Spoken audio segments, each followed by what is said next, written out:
So Arcane handled the change and development of its characters in a really interesting way, and I'm just going to go through a bunch of them and explain why I think that. Alright, let's start with Silco. So what are Silco's initial goals and motivations, and how do they change? Well, he actually lays them out pretty explicitly. The nation of Zaun. Silco wants sovereignty for the Undercity, to rise anew as the nation of Zaun, free from the shackles of Piltover. And he seems to get all of that on a plate after negotiating a peace treaty with Jayce. I mean, this is his lifelong dream. Just the thought of it makes his face like this. And yet, we see that he's conflicted because Jayce wants Jinx in return. And you might say, well, yeah, that's his adopted daughter. He loves Jinx, and clearly his priorities have changed. She is now more important than his city. Well, sure, maybe, but why? What is this born out of? Why did he suddenly get so attached to this random girl? He doesn't just love Jinx because she's like a super cool person or anything. No, there were very specific reasons for it, and those reasons actually make it clear that his priorities haven't changed at all. That's because Silco's ambitions were always driven by underlying resentment and a desire for vindication, and Jinx is the perfect embodiment of those desires.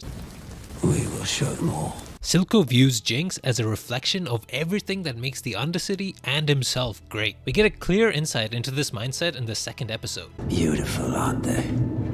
Yet, up there, on the surface, no one even knows they exist. They're monsters. That's how he views the Undercity as a whole. Wild and monstrous to most people, unknown and ignored by the topsiders, but in his eyes, they are powerful and beautiful in their own way. The thing about Silco is, he does not give a fuck about the immediate day-to-day issues that Zaunite citizens face. He doesn't really care to actually fix any of what most people would view as real problems. Starvation, addiction, crime. In fact, when he comes into power, these issues are not only worsened, he personally contributes to a lot of them. Even the last drop, which under Vander had a little bit of a comfy, community-oriented pub thing going, under Silco turns into a grimy, hedonistic shithole. Improving conditions is not really what he cares about. What he wants for Zaun and Jinx is what he got for himself, to reject a meek existence where they accept their place in the world as a subordinate. He wants them to rise as he did, to really grab power as the underdog through conflict, regardless of how violent or destructive that process is, to show everyone who has betrayed, mistreated, and abandoned you just how wrong they are for it. You'll get people killed. For what? Pride? For respect. The only way to defeat a superior enemy is to stop at nothing, to become what they fear. Silco got to his position because he's a crazy bastard with a massive chip on his shoulder. He views Zaun and Jinx as representations of himself, and he wants them to go on similar journeys and validate what he has become. He can't trade Jinx, because to him, she embodies those important values. Until you made peace with them. Played lapdog after everything we suffered. And infantilizing amicable peace was never what Silco wanted. Today I got a glimpse of what war between us might look like. Your people wouldn't stand a chance. The Council couldn't care less. I'm trying to save you from annihilation. That doesn't sound like Jayce fears or respects the Undercity. He just doesn't want a genocide. It's telling to me that Silco didn't expect Jayce to accept all his terms. The boy didn't even haggle. That's why he's so conflicted when he seemingly got everything he ever wanted. It's not just that he has to give up his daughter. It's that he has to give up everything she represents, everything he believes in and actually wants. He describes Jinx as perfect, and he says it right after she kills him. Because again, he doesn't care about what most other people would view as obvious flaws. The chaos, the trauma, the mistreatment she's faced. That makes her strong, like it made him strong. And he's sure that she will show them all. If the writers made Silco love Jinx for no real reason other than that's what the plot required, then that would have felt like a ham-fisted attempt to add depth. The fact that it was consistent to his internal drives and that we got glimpses of right from the very start, that's what makes such a big development still feel grounded and real. Silco's arc tells us that specific goals do not mean as much as what they are meant to represent. Simply achieving those goals doesn't always turn out how you'd expect or want. To understand what I mean more, let's look at some other characters. Powder to Jinx is probably the most in-your-face drastic change in the show. So what's Powder like in the first act? Well, she's the baby of the group, right? She's kind of weak, she doesn't provide a lot in fights, her bombs don't work, she messes up a lot, she lacks confidence in her abilities, she desperately wants to contribute and wants to fight. I want to fight, I can help! You're not ready! And you know, after she grows up a little, well, suddenly she's a badass. She not only can fight, and her bombs are deadly, she's downright scary to her enemies. She goes from not being able to contribute to her group to being like the most trusted member of the most powerful guy in the Undercity. So things are great, right? Well, what were Powder's underlying drives? It's not really that she wants to fight well, it's a severe fear of abandonment. That's why she wants, particularly Vi, to view her as capable and useful. She's afraid that if she isn't contributing, she will be left behind by her sister, which is why she loses it when she is left behind when they go to save Vander. What was really interesting to me is that shortly after she made that big explosion, she initially is not the least bit concerned about what may have happened or who may have been hurt. She's just excited that her bomb finally worked, that she might finally be a valuable asset. Vi, it worked! Did you see me? My monkey bomb finally worked! It's not until Vi shows her disappointment that Powder starts to become upset too. You know, a lot of people would display some sort of remorse for their mistake, like, oh shit, I just killed people, what have I done? But what Powder does is immediately and repeatedly beg her sister to not be upset, and then screams, why did you leave me? This is where her true priorities lie. It's about proving she can do things so as to not be abandoned by her primary caregiver. You might say I'm reading kind of weirdly into this, or the fact that she's haunted by this moment in Act 2 suggests I'm wrong, but I think the trauma associated was more about losing Vi and of messing up than it was about the actual killings. You know, a lot of these sequences feature Milo heavily laughing at her or taunting her, and she's usually pissed off at him. Shut up! I'm in no mood.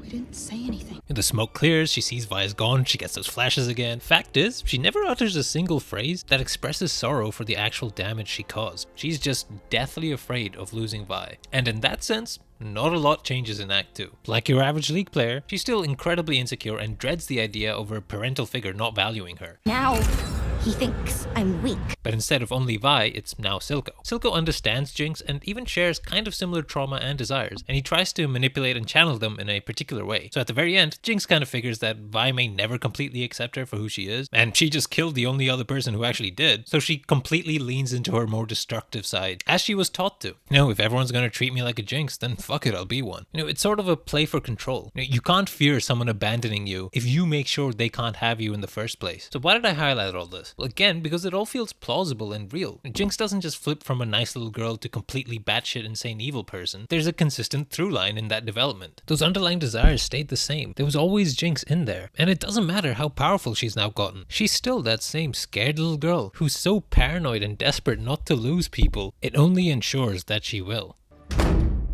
I could do this for virtually every character that has a decent amount of screen time, but I'm just going to quickly go over Jayce and Victor before moving on to Vi, because I think Vi is especially interesting as she bucks a lot of the trends established on the show. Alright, Jayce and Victor. In Act 1, they both kind of want the same thing, right? Which is to develop Hextech and change the world. When you're going to change the world, don't ask for permission. Skip ahead, and they do that. Not only that, but suddenly Jayce is also a prominent, well-loved, super successful member of the city. Yet they're both miserable and unfulfilled. Jayce is mired in political nonsense, having to make really tough decisions he never envisaged in order to keep his Hextech dream going the way he wants it to. I think the show emphasizes that Jayce is not a natural wheeler and dealer. Several times it's shown that he doesn't really care to do that sort of thing. He paid in gold and didn't even haggle. I charged him double price.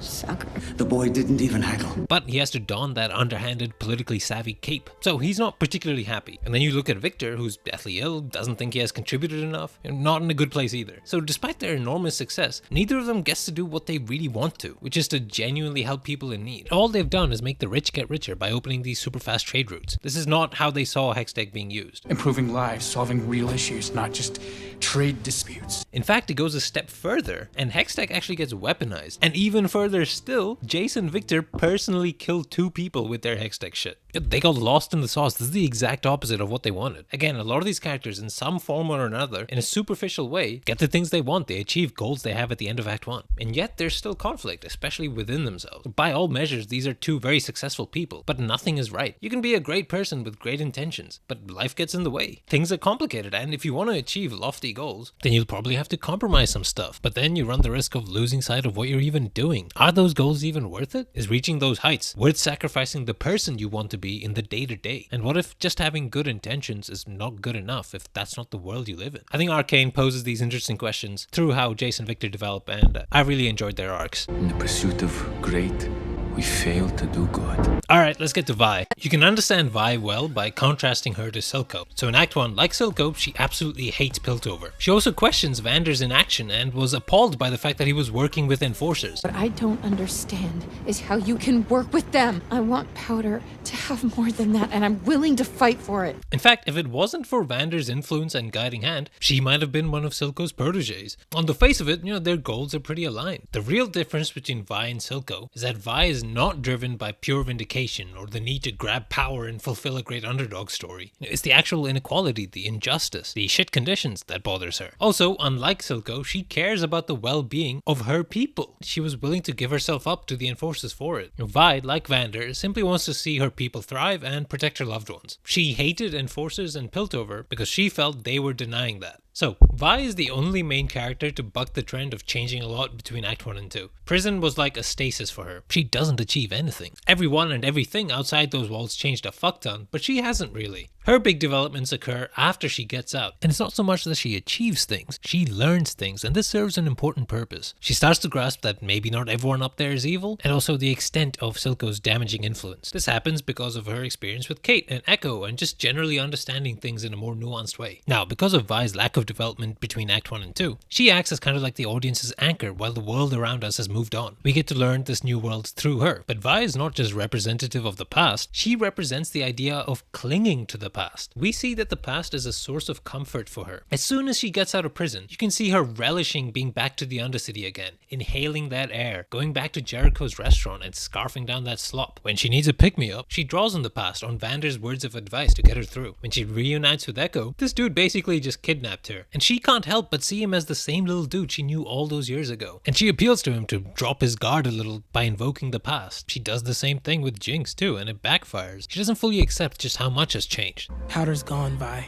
All that's left is Jinx, and she belongs to You're Silco. wrong. Vi thinks that maybe she can set things right, bring back Powder, reverse some of what has happened to Zaun, and naturally, through her, the audience also has these hopes. And because the past is such a source of strength and comfort for her, in the final episode, she implores Jinx to think back, because that's what works for her. And all it does is mess things up more. Jinx does not view the past as a source of comfort. All the past represents to her is trauma. I mean, part of her still wants her sister back, but in every other way, she's just desperate to move on. For Vi, flashbacks of family give her strength. For Jinx, it basically fucks her up. In different ways through both the characters, Arcane highlights the importance of being able to let go. Vi exemplifies the idea that you should not cling super hard to something that's gone. No matter how much you may want to go back, you can't. Drawing strength from the past is fine, but you have to be able to recognize present reality. Stopping yourself from seeing and accepting that is a nice way to ensure that your present and future will be painful. Jinx, on the other hand, doesn't cling to the past. It's the past that holds her, almost hostage. This shows the danger of not being able to confront the past, accept what happened in it, and eventually move on. Jinx's solution, probably because of Silco's advice, was never to accept what she had done and what was done to her. Now, they chose the simpler but more destructive route, which was to basically kill that past. Jinx's very existence, especially in relation to Vi, who sees her as little Powder, someone she will always love, also highlights that we just do not know what will happen in the future. Things are uncertain, chaotic, situations change, people change. And as we see with other characters too, things don't always work out how you'd hope. Even achieving what you think are your goals may not fix anything, may not fix you. That might seem like a very sobering realization, but it can also empower you. Understand what it is you actually want, live your values, and carpe diem and all that jazz. Anyway, I just saw that the characters in Arcane took some really cool turns, and I just wanted to talk about it. I'll quickly go over some more general thoughts on the show, because I did have some gripes. My biggest issue with the show is that the pacing could feel a little odd. Especially on your first watch, things can be quite jarring. Some developments come at you really fast. It's all just a little too cramped at certain points. Kate and Vi's relationship is a perfect example of this. It was just kind of a mess. Like, they started off sus, and then things get flirty really quickly, but then they were sus again, and it just yo-yoed like that for about 20 minutes, and then suddenly they just full on loved each other or some shit. That's not the only example. We just needed more time with some of these characters to really drive home and establish traits about them and their relationships to each other. That way the progressions would feel more smooth. As it is now, it's tough to get like a full appreciation for some of their journeys. Like Powder hugging Silco straight away was another one of those moments. Like, I get that she feels abandoned and she wants a kind authority figure or whatever, but damn, like 2 seconds after Vi leaves the frame, she's gonna jump on some menacing looking stranger. Come on. It's not a perfect show, but it is very entertaining, and in a lot of ways it's genuinely pretty incredible. I've only focused on a couple of aspects, but there's so much good shit you could talk about. And I can tell that a lot of care and thought and detail went into everything. It's almost annoying that it's pretty good, because I can see that it could be even better, But hey, I didn't expect to enjoy the show, and I really did. Alright, I'm done. Like the video, let me know your thoughts. Bye.